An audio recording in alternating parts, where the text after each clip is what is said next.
ദൈവം തരുന്ന വാഗ്ദത്തങ്ങൾ നമ്മളിൽ നിവർത്തിക്കപ്പെടുന്നത് ലക്ഷണങ്ങളിലല്ല, അടയാളങ്ങളിലല്ല, അത്ഭുതങ്ങളിലാണ്.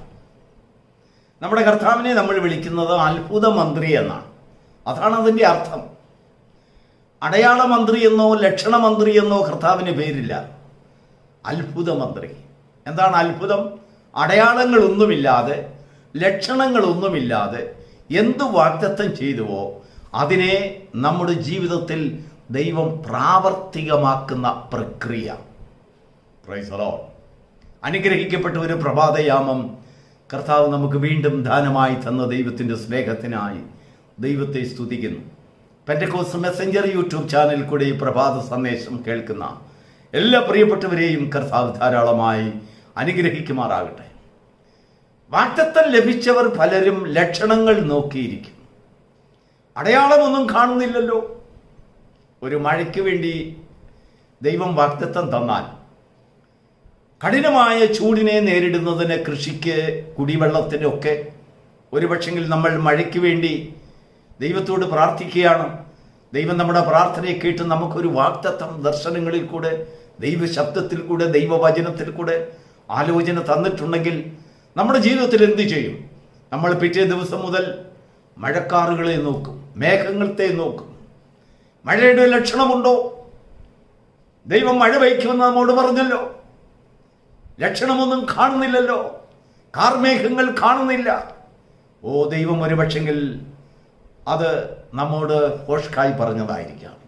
ഇല്ല എങ്കിൽ കുറച്ചു കാലം കഴിഞ്ഞിട്ട് നമുക്ക് ലഭിക്കുന്ന കാര്യത്തെക്കുറിച്ച് ദൈവം പറഞ്ഞതായിരിക്കാം.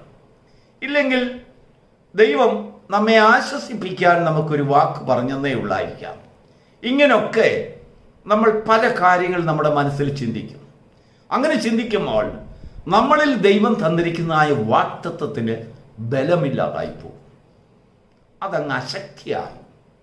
അതിൽ പ്രാപിച്ചിരിക്കുന്ന ദൈവം നമ്മോട് ചെയ്തതായ വാഗ്ദത്തത്തിൻ്റെ ശക്തി നമ്മളിൽ പ്രാവർത്തികമാക്കാൻ കഴിയാതെ കർത്താവിങ്കിലേക്ക് മടങ്ങിപ്പോകും. അബ്രഹാമിന് അങ്ങനെയാണ് ചില വർഷങ്ങൾ സംഭവിച്ചത്. ദൈവം അബ്രഹാമിനോട് വാഗ്ദത്തം ചെയ്തു, ഞാൻ നിനക്കൊരു സന്തതിയെ തരും, നിന്റെ സന്തതി അനുഗ്രഹിക്കപ്പെടും, കടൽക്കരയിലെ മണൽ പോലെ നിന്റെ സന്തതി വർദ്ധിച്ചു വരുന്ന ഒരു സമൂഹമായി തീരും.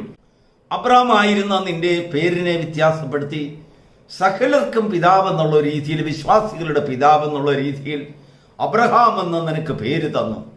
അപ്പോൾ ഇനിയും സാധാരണയായി എൻ്റെ ശരീരമൊക്കെ ആ നിർജീവാവസ്ഥയൊക്കെ ഒന്ന് മാറി യൗവനം എൻ്റെ ശരീരത്തിലേക്ക് വ്യാപരിക്കുമായിരിക്കാം. ദൈവത്തിൻ്റെ വാഗ്ദത്തം എന്നിൽ നിറവേറുവാൻ സാറയുമായി താൻ സംസാരിക്കുകയുണ്ടായി. തീർച്ചയായിട്ടും നമ്മുടെ വാർദ്ധക്യ അവസ്ഥയൊക്കെ അങ്ങ് മാറും. അവരിരുന്ന് സംസാരിച്ചു കാണും. കാരണം ദൈവം നമ്മോട് വാഗ്ദത്തം ചെയ്തിട്ടുണ്ടല്ലോ. നമുക്കൊരു സന്തതിയെ തരുമെന്ന് അവൻ ഭോഷ്ക് പറയില്ല. അവൻ പറഞ്ഞതിനെ നിവർത്തിക്കും എന്ന് അടിയുറച്ച് വിശ്വസിക്കുകയും സാറായും അവനോട് പറഞ്ഞു കാണും, നമ്മൾ നിർജീവമായി പോയല്ലോ, എൻ്റെ ഗർഭപാത്രം നിർജീവമായി പോയി. അബ്രഹാമിൻ്റെ ശരീരത്തെക്കുറിച്ച് അബ്രഹാമിന് നല്ലൊരു നിശ്ചയം, അത് നിർജീവമായി പോയി, ബലമില്ല. അപ്പോൾ ലക്ഷണങ്ങൾ ഒന്നും കാണായികയാൽ അബ്രഹാമിൽ വീണ്ടും സംശയം. ഇനിയും എപ്പോഴാണ് ദൈവം ചെയ്യുന്നത്? അത് വെറും വാക്കായിരുന്നുവോ? അതോ ഇനിയും പാറയിൽ നിന്ന് സന്തതിയെ ജനിപ്പിക്കുന്ന വലിയൊരു അത്ഭുതത്തെക്കുറിച്ചാണോ ദൈവം പറഞ്ഞത്? അങ്ങനെയും അബ്രഹാം വിശ്വസിച്ചു, ചിന്തിച്ചു. ഒരു പക്ഷെങ്കിൽ ഭാര്യയുമായിട്ട് അങ്ങനെ പറഞ്ഞു കാണുമായിരിക്കാം. പക്ഷെങ്കിൽ വാഗ്ദത്തം ചെയ്തവൻ വിശ്വസ്തൻ എന്ന് അബ്രഹാം ഏറ്റുപറയുമ്പോഴും തൻ്റെ ജീവിതത്തിൽ ലക്ഷണങ്ങൾ താൻ നോക്കിക്കൊണ്ടിരുന്നു. ഒരിക്കൽ ക്ഷമ കെട്ടപ്പോൾ അബ്രഹാം ദൈവത്തോട് ചോദിച്ചു, നീ എന്നെ ഒരുപാട് നാളായി ആശിപ്പിച്ച് ഈ നിലവരെയും കൊണ്ടുവന്നു. എനിക്കിപ്പോൾ 100 വയസ്സുണ്ട്. എൻ്റെ ശരീരം നിർജീവമായി പോയിരിക്കുന്നു. എൻ്റെ ഭാര്യയുടെ ശരീരവും ഗർഭപാത്രവും നിർജീവമാണ്. ഒരു കുഞ്ഞിനെ ഉൾക്കൊള്ളുവാൻ, അല്ലെങ്കിൽ ഒരു ഗർഭത്തെ ഉൾക്കൊള്ളുവാൻ അവളിൽ ബലമില്ല. എന്ന് പറഞ്ഞാൽ ഞങ്ങളുടെ ശരീരത്തിലും സാഹചര്യങ്ങളിലും ഞങ്ങളുടെ ജീവിത മണ്ഡലത്തിലും ലക്ഷണങ്ങൾ ഒന്നും കാണുന്നില്ല. ആശ മുഴുവനായി അറ്റുപോകുന്നിടം വരെയും ദൈവം മൗനമായിരുന്നു. ദൈവത്തിന് മഹത്വം ഉണ്ടാകട്ടെ. ഒരു ദിവസം ദൈവം അവനെ സന്ദർശിച്ചപ്പോൾ അബ്രഹാം വളരെ ധൈര്യത്തോടുകൂടി ഈ ചോദ്യം ഉന്നയിച്ചു. എൻ്റെ സമ്പത്തിനൊക്കെയും അവകാശി ദമേശക്കുകാരനായ എലയാസർ മാത്രമായി അവശേഷിച്ചു. എങ്കിലും നിന്റെ വാക്കുകളെ ഞാൻ വിശ്വസിച്ച് ഇവിടം വരെയും എത്തിയിരിക്കുകയാണ്. ദൈവം അവനെ കൂടാരത്തിൽ നിന്ന് പുറത്തു വരുവാൻ ആവശ്യപ്പെട്ടു. ഉൽപ്പത്തി പുസ്തകം 15-ാം അധ്യായം നാം നോക്കുമ്പോൾ അബ്രഹാമിനോട് ദൈവം പറയാണ്, നീ ഇരിക്കുന്ന സ്ഥലത്ത് നിന്ന് വെളിയിൽ വരിക. അവൻ വെളിയിൽ വന്നപ്പോൾ ഒരുപക്ഷെങ്കിൽ അബ്രഹാം വിചാരിച്ചു എന്തെങ്കിലും അടയാളങ്ങളോ ലക്ഷണങ്ങളോ ഒക്കെ അവനെ കാണിക്കാനായിരിക്കും ദൈവം ഇങ്ങനെ വിളിക്കുന്നതെന്ന് അവൻ ചിന്തിക്കുകയുണ്ടായി.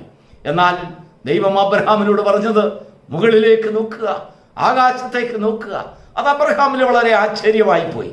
അതെന്താണ്? എൻ്റെ ശരീരത്തിൻ്റെ ലക്ഷണം ആകാശത്തേക്ക് നോക്കുമ്പോഴാണോ മനസ്സിലാകുന്നത്? എങ്കിലും ദൈവം പറഞ്ഞതല്ലേ. അവൻ ആകാശത്തേക്ക് നോക്കി. ദൈവം അവനോട് ചോദിക്കുകയാണ്, നക്ഷത്രങ്ങളെ കാണുന്നില്ലേ? ഈ നക്ഷത്രങ്ങളെ നിനക്ക് എണ്ണുവാൻ കഴിയുമോ? അബ്രഹാം പറഞ്ഞു, എനിക്ക് എണ്ണുവാൻ കഴിയുകയില്ല. എങ്കിൽ നിന്റെ സന്തതികളെയും നിനക്കെണ്ണാൻ കഴിയാതെ വണ്ണം ഞാൻ പെരുപ്പിക്കും, ഈ ദേശത്ത് അവരെ അധിവസിപ്പിക്കും.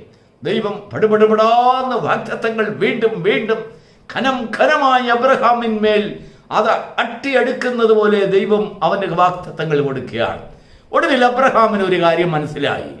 എൻ്റെ നിർജീവാവസ്ഥയെ മാറ്റിയിട്ടല്ല ദൈവം അത്ഭുതം പ്രവർത്തിക്കാൻ പോകുന്നത്.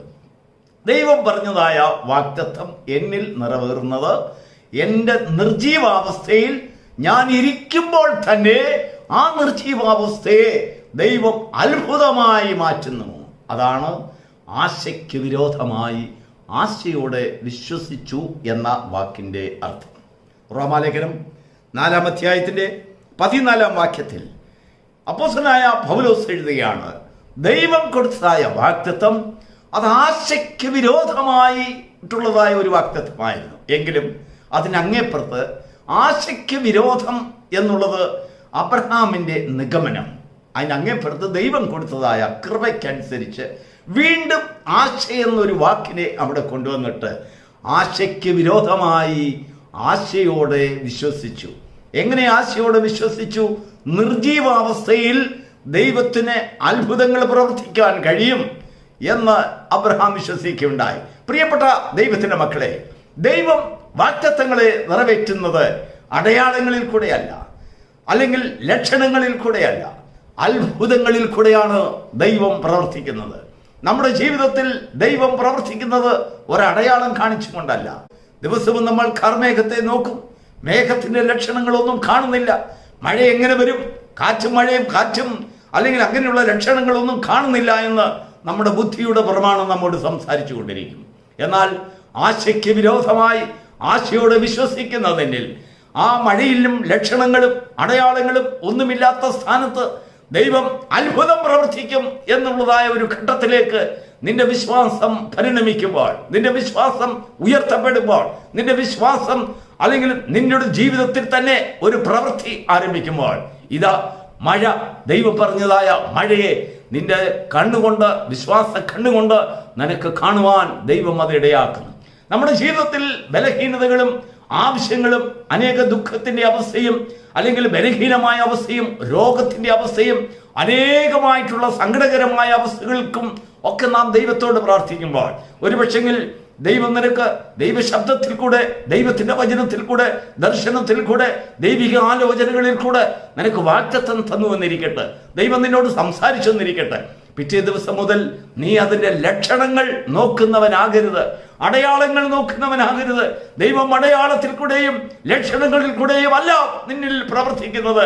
ലക്ഷണമൊന്നുമില്ലാതെ, അടയാളമൊന്നുമില്ലാതെ നിന്റെ നിർജീവാവസ്ഥയിൽ വെച്ച് തന്നെ നിന്റെ കിടക്ക എടുത്തുകൊണ്ട് നടക്കുവാൻ അരുളി ചെയ്യുന്ന ഒരു കർത്താവിന്റെ സന്നിധിയിലെത്രേ നമ്മൾ വന്നിരിക്കുന്നത്. ആശയ്ക്ക് വിരോധമായി ആശയോടെ വിശ്വസിക്കുന്നവർക്ക് വേണ്ടി പ്രവർത്തിക്കുന്ന ദൈവത്തിന്റെ ശക്തി. Praise the Lord. നിർജീവാവസ്ഥയിൽ തന്നെ എനിക്കൊരു സന്തതിയെ ദൈവത്തിന് തരുവാൻ കഴിയുമെന്ന് അബ്രഹാം വിശ്വസിച്ചപ്പോൾ അവനിൽ സന്തതിയുടെ ആത്മാവ് അവനിൽ പ്രവർത്തിക്കുവാൻ തുടങ്ങി. Price the Lord. അങ്ങനെ അവന്റെ വാർദ്ധക്യാവസ്ഥയിൽ അവൻ വാർദ്ധക്യമായിരിക്കെ തന്നെ, അല്ലെങ്കിൽ സാറ വൃദ്ധയായിരിക്കുമ്പോൾ തന്നെ അവൾ ഇതാ ഒരു കുഞ്ഞിനെ ജന്മം കൊടുത്തു. ദേശത്ത് അത്ഭുതം. ദേശത്ത് വലിയ ഒരു വിളംബരം. അയ്യോ, ഇങ്ങനെ വൃദ്ധയായിരിക്കുന്നവൾക്ക് എങ്ങനെ സന്തതി ജനിക്കും? ആ അതിശയത്തെയാണ് ദൈവത്തിൽ വിശ്വസിക്കുന്നവരിൽ കൂടെ ആഗ്രഹിക്കുന്നത്, ആവശ്യപ്പെടുന്നത്. ഒരിക്കൽ പരീശന്മാർ ചെന്ന് കർത്താവിനോട് പറഞ്ഞു, നീ ദൈവപുത്രൻ എന്ന് ഞങ്ങൾ കണ്ട് വിശ്വസിക്കേണ്ടതിന് ഒരു അടയാളം ഞങ്ങളെ കാണിക്കണം. കർത്താവ് അവരെ ശാസിച്ചു. അടയാളങ്ങളിൽ കൂടെയല്ല ദൈവം പ്രവർത്തിക്കുന്നത്. നിങ്ങളുടെ ദൈവം നിങ്ങളോട് ഒരിക്കൽ പറഞ്ഞിട്ടില്ലേ? നിങ്ങളുടെ പിതാവായ മോശെ മുഖാന്തരം അവൻ അരുളി ചെയ്തിട്ടില്ലേ? അവനെ പോലെ ഒരു പ്രവാചകനെ ഞാൻ പിൽക്കാലത്ത് എഴുന്നേൽപ്പിച്ചു തരും. നിങ്ങളുടെ അകൃത്യങ്ങളിൽ നിന്നും പാപങ്ങളിൽ നിങ്ങളെ വിടുവിക്കേണ്ടതിന് ഞാൻ ഒരുവനെ എഴുന്നേൽപ്പിക്കും, നിങ്ങളുടെ സഹോദരന്മാരുടെ ഇടയിൽ നിന്ന് തന്നെ എഴുന്നേൽപ്പിക്കുമെന്ന് ദൈവം നിങ്ങളോട് ചെയ്തതായ വാഗ്ദത്തം ലക്ഷണങ്ങളിൽ കൂടെയും അടയാളങ്ങളിൽ കൂടെയുമാണോ നിങ്ങൾ അന്വേഷിക്കുന്നതെങ്കിൽ അവനിൽ കൂടെയുള്ളതായ രക്ഷ നിന്റെ ജീവിതത്തിൽ നിനക്ക് അനുഭവിക്കുവാൻ കഴിയുകയില്ല. അബ്രഹാമിൽ കൂടെ സകല ജാതികളും അനുഗ്രഹിക്കപ്പെടും, ദൈവത്തിന് സന്തതികളാകും എന്ന് നിനക്കൊരു വാഗ്ദത്തം തന്നിട്ടുണ്ടെങ്കിൽ, അന്യജാതിക്കാരനും ഇസ്രായേൽ പൗരതയോട് ബന്ധവുമില്ലാതെ ദൈവത്തോട് യാതൊരു ഒരു വിധമായിട്ടുള്ളതായ ഒരു അനുസരണവും ആരാധനയുടെ ബന്ധവുമില്ലാതെ കഴിഞ്ഞിരുന്ന നിന്നെ അന്ധകാരത്തിൽ നിന്ന് അത്ഭുത പ്രകാശത്തിലേക്ക് കൊണ്ടുവന്നത് ലക്ഷണങ്ങളുടെ വെളിച്ചത്തിലല്ല, അടയാളങ്ങളുടെ കാഴ്ചപ്പാടിലല്ല, അത്ഭുതമായ ഒരു പ്രകാശം നിന്റെയും നിന്റെ കുടുംബത്തിന്റെയും മധ്യ ദൈവം വീശിയടിപ്പിച്ചുകൊണ്ടാണ് ഈ വലിയൊരു അനുഭവത്തിലേക്ക് കൊണ്ടുവന്നത്. അത് വിശ്വസിക്കുന്ന ദൈവത്തിന്റെ ജനം ദൈവത്തിന്റെ ശക്തിയിലും വിടുതലിലും സന്തോഷിക്കുന്നതിനിടയായിത്തീരും. അവരുടെ ജീവിതത്തിൽ പോകുമ്പോഴൊക്കെയും അവർ വിടുതലിനെ കാണും. അവരുടെ ജീവിതത്തിൽ രോഗം കഠിനമായി അവരെ ബാധിച്ചിരിക്കുമ്പോഴും തന്നെ ആ രോഗബാധിതമായ ശരീരത്തിൽ ഒരു സൗഖ്യത്തെ അവർക്ക് ദീർഘദൃഷ്ടിയോട് കാണുവാൻ കഴിയും. ഇങ്ങനെ ദൈവത്തിൽ വിശ്വസിക്കുന്ന മനുഷ്യർ, ആശയ്ക്ക് വിരോധമായി ആശയോടെ വിശ്വസിക്കുന്നവരിൽ ദൈവത്തിന്റെ വാഗ്ദത്തം അത് നിറവേറുവാൻ അത് കാരണമാകും. അവരുടെ ശരീരം ദൈവത്തിന്റെ വാഗ്ദത്തിന് വേണ്ടി വഴങ്ങുന്നു. അവരുടെ നിർജീവാവസ്ഥ ദൈവം കൊണ്ടുവരുന്നതായ പ്രവൃത്തിക്ക് വേണ്ടി, ആ ദൈവത്തിന്റെ ആത്മാവിന്റെ പരിപ്രവർത്തനത്തിന് വേണ്ടി അവരുടെ ശരീരം കീഴ്പ്പെടുത്തി കൊടുക്കുന്നു. ദൈവത്തിന്റെ മഹത്വം ഉണ്ടാകട്ടെ. നിനക്ക് കീഴ്പ്പെടുത്തുവാനും നിനക്ക് കാണുവാനും കഴിയാതിരുന്നതായ അനേക അത്ഭുതങ്ങളും അടയാളങ്ങളും നിന്റെ ജീവിതത്തിൽ പ്രത്യക്ഷമാകുവാൻ നിന്നിൽ നിന്ന് ദൈവം ആഗ്രഹിക്കുന്നത് ആശയ്ക്ക് വിരോധമായി ആശയോട് വിശ്വസിക്കുന്ന ഒരു കൂട്ടം സന്തതികളെ. അങ്ങനെയുള്ളവരെ ദൈവം സ്വർഗത്തിൽ നിന്ന് ഭൂമിയിലേക്ക് നോക്കുക. നിന്റെ ജീവിതത്തിൽ നീ ലക്ഷണങ്ങൾ അന്വേഷിക്കുന്നവനെങ്കിൽ ദൈവത്തിന്റെ പ്രവൃത്തിയെ കാണുവാൻ കഴിയുകയില്ല. പക്ഷപാതക്കാരനോട് കർത്താവ് പറയുകയാണോ, നിനക്ക് സൗഖ്യമാകുവാൻ മനസ്സുണ്ടോ? മനസ്സുണ്ട് എന്ന് പറഞ്ഞപ്പോൾ, എങ്കിൽ നീ നിന്റെ കിടക്ക എടുത്തുകൊണ്ട് നടക്ക. അവൻ കിടക്ക എടുക്കുവാൻ എങ്ങനെ പ്രാപ്തനായി? അവന്റെ ശരീരത്തെ നോക്കുമ്പോൾ വർഷങ്ങളായി ചലനമറ്റ ശരീരം, അവന് കൈകാലുകൾ പൊക്കുവാൻ കഴിയുകയില്ല, കാലൂന്നി നിൽക്കുവാൻ കഴിയുകയില്ല. കാരണം പക്ഷപാതക്കാരനല്ലേ, തളർന്നു കിടക്കുന്ന മനുഷ്യനല്ലേ. പക്ഷെങ്കിൽ സൗഖ്യത്തിന്റെ വാക്ക് അവൻ കേട്ടപ്പോൾ ആ വാക്ക് അവനിൽ ചലനങ്ങൾ ഉണ്ടാക്കുവാൻ തുടങ്ങി. ആശയ്ക്ക് വിരോധമായി അവൻ ആശയോടെ വിശ്വസിച്ചു, ചാടി എഴുന്നേറ്റു. അവൻ കിടക്ക ചുരുട്ടി അവനെടുത്ത് നടന്നപ്പോൾ അവനിൽ സൗഖ്യത്തിന്റെ ആത്മാവ് വ്യാപരിക്കുകയുണ്ടായി. കൈവരേണ്ട ഒരു മനുഷ്യനോട് കർത്താവ് പറയാണ്, നിന്റെ കയ്യെ നീട്ടുക എന്ന് പറഞ്ഞപ്പോൾ അവൻ വിശ്വാസത്തോടുകൂടി ആശയ്ക്ക് വിരോധമായി ആശയോടെ അവൻ കൈകളെ നീട്ടിയപ്പോൾ കൈ നീട്ടി സൗഖ്യം പ്രാപിക്കുന്നതിനിടയായി തീർന്നു. പ്രിയപ്പെട്ട ദൈവത്തിന്റെ മക്കളെ, വിശ്വാസത്തിന്റെ പ്രവൃത്തി ലക്ഷണങ്ങളിലും അല്ലെങ്കിൽ മറ്റുള്ളതായ അല്ലെങ്കിൽ അനുകൂലമായ സാഹചര്യങ്ങളിലും അല്ല ദൈവത്തിന്റെ പ്രവൃത്തികൾ വെളിപ്പെടുന്നത്. അത്ഭുതങ്ങളിൽ കൂടെ, അത്ഭുതമായ വഴികളിൽ കൂടെ ദൈവം നിനക്ക് വേണ്ടി ചെയ്യുന്നത് അത്ഭുതമായ പ്രവൃത്തിയാണ്. ദൈവം നിന്നെ കൊണ്ടുവരുന്നത് അത്ഭുത പ്രകാശത്തിലേക്കാണ്. ദൈവം നിന്നോട് ചെയ്തായ വാഗ്ദത്തങ്ങളൊക്കെയും അത്ഭുതകരമായി പ്രാവർത്തികമാകുവാൻ സാഹചര്യം ഒരുക്കുന്നതാണ്. വിശ്വസിക്കുന്നുവെങ്കിൽ നീയും ദൈവത്തിന്റെ മഹത്വത്തെ കാണുന്നവനായി ആശയ്ക്ക് വിരോധമായി നിനക്ക് ആശയോടെ വിശ്വസിക്കുവാൻ, മറ്റുള്ളവരുടെ മുൻപിൽ അതൊരു പരിഹാസ്യമായേക്കാം, മറ്റുള്ളവരുടെ മുൻപിൽ അതൊരു വലിയൊരു ഭോഷത്വമായി തോന്നിയേക്കാം. പക്ഷേ നിന്റെ വിശ്വാസം ഭോഷത്വമാകാതിരിക്കേണ്ടതിന് നിനക്ക് ചുറ്റും കാവൽ നിൽക്കുന്ന ഒരു കൂട്ടം ദൂതസഞ്ചയമുണ്ടെന്ന് നീ വിശ്വസിക്കുമ്പോൾ നീ എടുത്തിരിക്കുന്നതായ വിശ്വാസത്തിന്മേൽ അത് പ്രാവർത്തികമാക്കി നിനക്ക് നിന്റെ കുടുംബത്തിന്റെ രക്ഷയ്ക്കും വിടുതലുമായി തീരുവാൻ സർവശക്തനായ ദൈവം നിന്നോട് വാഗ്ദത്തം ചെയ്തവൻ അവന് വിശ്വസ്തനാകിയാൽ അവൻ അതിനെ നിർവർത്തിക്കും. ആ വിശ്വാസം നിന്നിൽ ഉള്ള ഒരു അനുഭവം, ഭാഗ്യകരമായ ഒരു അനുഭവം ഈ പ്രഭാതത്തിൽ നിനക്ക് ദൈവം നൽകുമാറാകട്ടെ. God bless you.